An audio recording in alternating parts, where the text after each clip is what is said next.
Olá, pessoas que por acaso estejam vendo esse vídeo. Hoje a gente vai falar sobre um tema da revelação cósmica e também que tem a ver com algumas coisas que o Pedro Augusto foi soltando, assim, canalizado sobre o Osho, que é sobre os chamados semideuses, né? Que na nossa cultura grega, ficou conhecido como deuses do Olimpo e os semideuses, que teriam sido, segundo a mitologia, os filhos dos deuses, Zeus, com humanos. E do ponto de vista da revelação cósmica, pelo que aparece dentro dos estudos feitos pelo Jean-Val Elan, isso não é exatamente uma mitologia. E é muito interessante como essas peças começam a se encaixar. Numa canalização do Osho, ele fala que nesse momento ele soltou, assim, sabe aquela frase solta sem muita pretensão? E é curioso porque muitas pessoas não estão atentas e não percebem esses detalhes. Disse que estamos na era de semideuses encarnados. Que semideuses são esses? Seriam justamente os demos, esses seres que teriam sido criados pela divindade Shiva, que povoam o anti-universo, né? Na era da criação do nosso universo, houve um problema, isso é abordado nas obras de Jean-Val Elan, houve um equívoco no cálculo quântico da criação, onde criou-se o universo material, o nosso universo, e o anti-universo, antimaterial.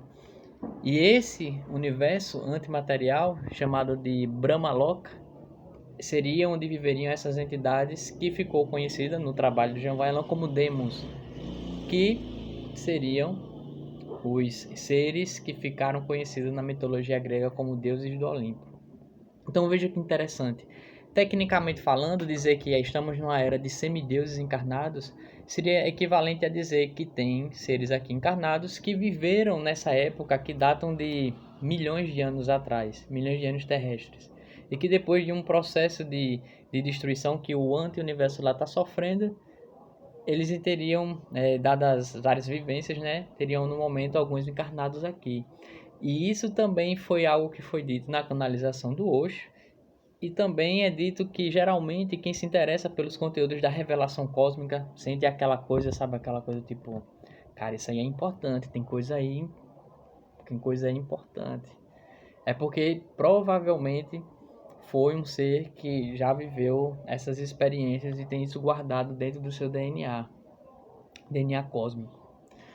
Então, pessoal, é muito interessante, né? A gente ver como essas coisas começam a se encaixar. E o Pedro, que ele representa o Cordeiro, né?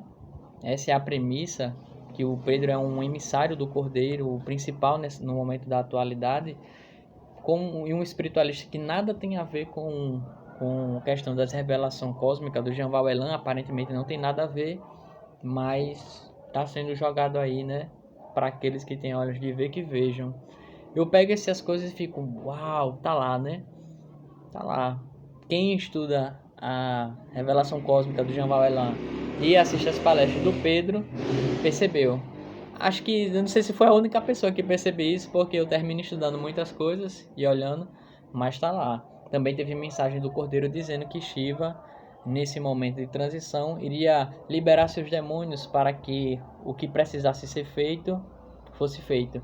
E que é preciso entender, pessoal, que esses demônios, não são exatamente seres ruins, como nós compreendemos, mas são seres que dentro do nosso código de ética moral, a gente diria sim que eles são bastante perversos, mas é uma longa história sobre isso, e não era também essa discussão para esse vídeo, essa discussão é justamente como está acontecendo esse crossover entre dois palestrantes, duas pessoas estudiosas da espiritualidade moderna nesse momento de transição planetária, e ver como eles começam a encaixar.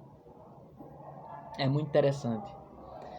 Então vou deixar agora também um comentário sobre um filme que eu acho que é Moama o nome dela, que lá aparece um semideus que tem a musiquinha que ele fica, não sei o que, não o que, de nada. E se você reparar nesse filme, é muito interessante que essa seria mais ou menos a persona dos semideuses, que foi o filho do Demos com um dos homens, que são seres que são muito convencidos de terem criado o mundo material, de terem superpoderes, porém sem ter soluções para os problemas que eles mesmos criaram. Então, esse psiquismo desse filme da Moama, eu acho que é esse o nome do filme, anime, desenho, é um desenho, aquele computadorizado, né? Esse é o psiquismo que rola em volta deles. E tamo aí nessa, né? Tamo aí evoluindo.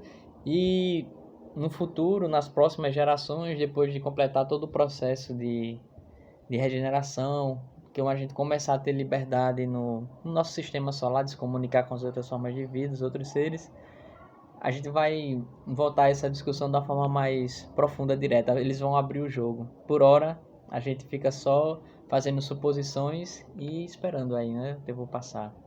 Então é isso, pessoal. Espero que tenha dado para entender a discussão e tamo junto. Até uma próxima. Fiquem com Deus.